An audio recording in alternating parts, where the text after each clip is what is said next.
이것부터 먼저 보시고 내용 쭉 확인하세요. CCTV에서 정당 추천위원이라 말하며 넣었던 그것 완벽한 공직선거법 위법 사유입니다. 메이저 언론사까지 공개 발표된 영상들에서 176조 1항에 따라 정당 추천위원회 참여, 우편 투표함의 투입이라 말하면서 선관위 시스템의 정당성을 말하고 있습니다. 동일한 176조 2항입니다. 정확하게 우편 투표함 용어와 사전 투표함 용어가 분리돼 있죠. 그리고 여기에는 투입이란 단어는 없습니다. 봉인 상태만 확인하고 보관해야 할 뿐. 동일한 176조 3항, 4항, 5항 전부입니다. 이렇게 연달아 3항, 4항에서 명확하게 구분되는 투표함입니다. 즉 사전투표 중에서 우편으로 송부된 사전투표와 거소투표인 일명 관내투표는 우편투표함에 집어넣어 관리하는 거고, 그냥 관내투표인 사전투표함은 봉인 상태 확인하고 그냥 보관하는 겁니다. 그리고 여기 못된 5항 같은 경우 그 밖에 보이시죠? 2021년 다수당 정권이 미리 입법으로 해가지고 만들어 놓은 겁니다. 그래서 CCTV랑 투표함 보관이랑 알 수도 없는 그 밖에 이런 걸 선관위 마음대로 다 할 수 있게 컨펌해 준 겁니다. 이번 사전투표 관련으로 선거 소송은 대선 당일 투표와 같은 날인 사실상 단 하루만 가능할 수 있습니다. 공직선거법 222조에 따라 사실상 선거 소송은 단 하루만 현실적으로 가능할 겁니다. 공직선거법입니다. 선관위가 자유로이 제정하는 규칙보다 이 상위법이죠. 우연하게도 222라는 숫자를 가진 이 선거소송은요, 대통령 선거를 포함하며 김문수님은 대통령 선거일 당일인 6월 3일부터 이번 선거에 관한 효력을 대법원에 소를 제기할 수 있습니다. 물론 우리 국민인 선거인들과 정당들도 할 수 있겠지만 가장 명분이 좋은 김문수님이 직접 하시거나 후보로 나섰던 황교안님 정도가 있겠지만 대의 명분상으로 김문수님이 직접 하시는 게 가장 좋다고 생각합니다. 이거 잘 보셔야 되는데 공직선거법 바로 밑조항 223조에 당선 소송도 있지만 이건 사실상 늦습니다. 당선인 결정일부터 이게 6월 4일이 돼버립니다. 또한 여기 근거 사유들이 있는데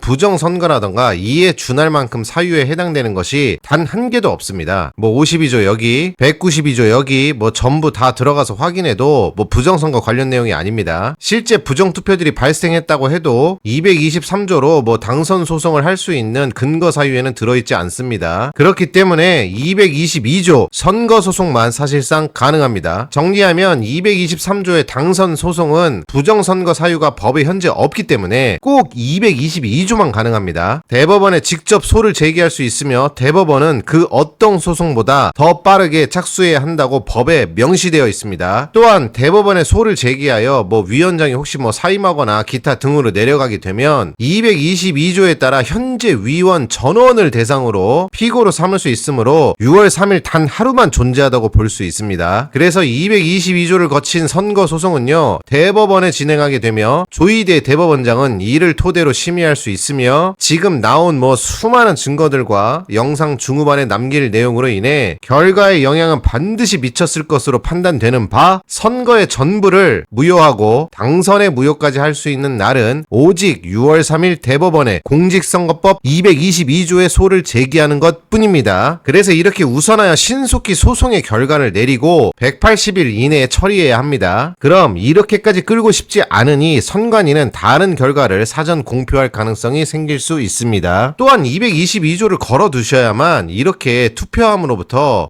투표지, 투표록 등 모두 보존 신청이 가능합니다. 보존 신청자의 신청에 의하여 법관 입회하에 증거 검증도 가능하고요. 여기 보이는 것처럼 223조는 사실상 부정선거가 실제 있더라도요, 이 소의 제기 사유에 그 근거들이 포함되지 않기 때문에 222조만 가능하고 이것으로 진행하지 않으면 효력을 상실한다고도 써 있습니다. 그러니 사실상 6월 3일 하루뿐입니다. 6월 4일 새로운 대통령이 나오게 되고 국회에서 현재 대기 타고 있는 약 5,000개에서 7,000개 정도 사이에 수많은 입법들이 전부 일사천리로 전부 다 통과될 수 있기 때문입니다. 지금 뉴스에서 나온 일체의 사건들은 어떤 아줌마가 남편 명의로 한다거나 2개의 투표를 했다거나 기타 등등은요, 전부 선관위는 현재 179조 무효투표 규정에 따라서 선거 자체가 부정선거가 아니고 이렇게 해당표 1개, 2개 이런 식으로 무효투표만 시킬 겁니다. 그러므로 이 선거인들 자체가 일일이 부정을 저지른 사건들은요, 선거소송의 결정적 사유가 되지를 않습니다. 그냥 여러가지 첨부할 수 있는 근거 사건으로 그냥 치게 됩니다. 결국 이거는 선관위의 관리 부실로 될 것이며 선관위 자체가 위법을 저지르지 않았다라는 이 주체의 개념 때문입니다. 마찬가지로 뭐 무효투표 여기도 열거돼 있는데 나중에 시간 되시는 분들은 읽어보세요. 이 여러 사건들은 결국 이와 같은 그냥 무효투표 사례들 예시로 인해서 전부 개개인인 선거인들 자체의 문제다라고 하면서 이 그냥 무효투표가 돼버리고 끝납니다. 그렇기 때문에 이 선관위 자체가 공직선거법 자체를 위반한 사실이 필요하고, 이건 뭐 선거 사무원급이 아니라 고위 뭐 임원들의 지시와 뭐 시스템적으로 인한 명백한 법 또는 뭐 규정 위반 사실이 필요합니다. 먼저 이미 뭐 선관위 사무총장도 국회에 나와서 언급한 가장 기본형인 이 사전투표 관리관들이 자신의 도장을 찍어서 선거인에게 교부해야 하는 이거는 나와서 뭐 자백을 했죠. 실제로 뭐 시간 부족하고 핑계를 대며 뭐 기본적으로 이것도 이제 법 위반은 맞기 때문에 기본 사항으로 포함시킵니다. 일단 이건 공직선거법이고요. 선관위가 마음대로 할 수 있는 법이 아닙니다. 의무로 따라야 하는 법입니다. 그리고 이제 싹 다 파헤쳐 드리겠습니다. 자, 첫 번째, 이건 선관위 자기들이 만든 사전투표 규칙이죠. 이 사전투표함을 개함하면 개표해야 합니다. 또는 뭐 뒤에 나오는데 우체국장에게만 보낼 수 있죠. 그런데 이 CCTV 수많은 증거들에서는 치명적 실수를 범했습니다. 관외투표라는 명분을 들고 왔는데 공직선거법과 규칙에는 없는 조항입니다. 이 관례라 하더라도요, 없는 조항을 자기들 뭐 마음대로 자율적으로 주거나 임의적으로 할 수 있다라던가 이런 조항은 공직선거법과 규칙에 존재하지 않습니다. 그래서 개함 후에 다시 재봉인을 하려는 명분 사유에는요, 반드시 투표 참관인과 동행하여 우체국을 뭐 이동을 진행하거나 또는 뭐 개표만 할 수 있습니다. 이를 위반했기 때문에 이는 향후 투표 결정 사유에 중대한 영향을 미칩니다. 그리고 요건 법입니다. 공직선거법. 국회에서 만드는 거고 선관위도 의무로 따라야 하죠. 사전투표함을 개함하려 한 때에는 자기들끼리 이미 개함 규정이 없습니다. 뭐 예를 들면 투표 관리자들만 있는 상황에서는 개함이 안 됩니다. 이 투표 참관인의 참관이 있을 때만 개함이 가능하고요. 이는 우체국장을 거쳐서 본투표와 합산 개표를 할 때에도 마찬가지입니다. 즉 이 CCTV에 찍힌 개함 당시에 각 후보자들별로 이 참관인이 있었어야 했는데 그것이 만약에 해당되는 후보자 참관인이 없었다면 이 또한 결정적 위법 사유에 포함됩니다. 그러니까 뭐 CCTV에 나왔던 거기에 있는 사람들이 투표 참관인들이 뭐 예를 들면 김문수 후보의 참관인들이 있었나 확인을 해야 된다는 거죠. 거기 얼굴 다 찍혔죠. 또한 그것을 어찌저찌 해명해가지고 후보자 참관인 뭐 주장을 이제 엮더라도 이후 과정은 우체국장의 인계인데 그 행위가 없으면요, 그냥 뭐 만약에 재봉인으로 끝난 거면 이것도 문제되는 겁니다. 그 투표 참관인들과 함께 해당 우체국까지 반드시 동행을 했어야 합니다. 요건 공직선거법이에요. 의무입니다. 이렇게 다른 공직선거법에서도 끊임없이 투표 관리관은요, 이 투표 참관인과 경찰 공무원이 함께 이동해야 합니다. 이걸 안 했으면 법 위반입니다. 이건 국회에서 만든 공직선거법이기 때문에 뭐 선관위가 이래라 저래라 할 수 없는 규정이고요. 헌법에 다른 법령에 따라 선거 사무를 볼 수 있다 기재된 그런 내용이 있거든요. 그래서 이것을 만약에 부정한다 라고 한다면 선관위는 스스로 헌법적 독립기관이라는 그것이 동시에 성립이 불가능해집니다. 그리고 현재 공직선거법과 규칙에는 이 가장 큰 문제가 하나 있습니다. 이 지난 영상에서도 조금 다뤘었는데 우체국장을 인계 후에 우체국에서 다루는 규정이 전혀 없습니다. 그냥 지방 선관위에게 등기 우편 보낸다가 끝입니다. 그리고 현재 법에는 뭐가 있냐면요, 그냥 전혀 쓰잘데기 없이 뭐 발생 확률도 거의 낮은 요즘 시기에 뭐 불법 선전물이라던가 이런 것만 뭐 우체국이 해야 할 일 계속 써있고, 막상 가장 중요한 이 투표지를 어떻게 관리해서 하라라는 게 희한하게도 뭐 이 사전투표관에서는 단 한 개도 없이 공직선거법 뭐 공직선거 관리 규칙에서 모두 생략되어 있습니다. 왜 이런 구성이 되어 있을까요? 이 수십 년 동안 말이죠. 이렇게 투표 참관인이 우체국에 연계되어 있는 내용은 이것을 마지막으로 뭐 더 없습니다. 이유는 뭐 우체국장이 알아서 집배원을 통해 뭐 지방 선관위들로 사전투표와 관계된 일체의 내용을 등기 우편으로 간단히 마무리하고 끝나죠. 만약에 여기서 뭐 불법을 저지른다 가정할 경우에 너무 손쉽게 끝날 수 있는 이 치명적 결함들이 엄청 숨어 있습니다. 이건 뭐 규정이랑 법 자체가 애초에 있질 않고 없으니까 원문을 띄워드릴 수도 없네요. 아무튼 정리하면 6월 3일 단 하루뿐입니다. 김문수님, 제발 뭐 이 영상을 보신 분들이 있다면 뭐 김문수님 또는 뭐 김문수님 옆에 계신 분들이라던가 해서 대의 명분이 가장 필요하니 제발 부탁드립니다.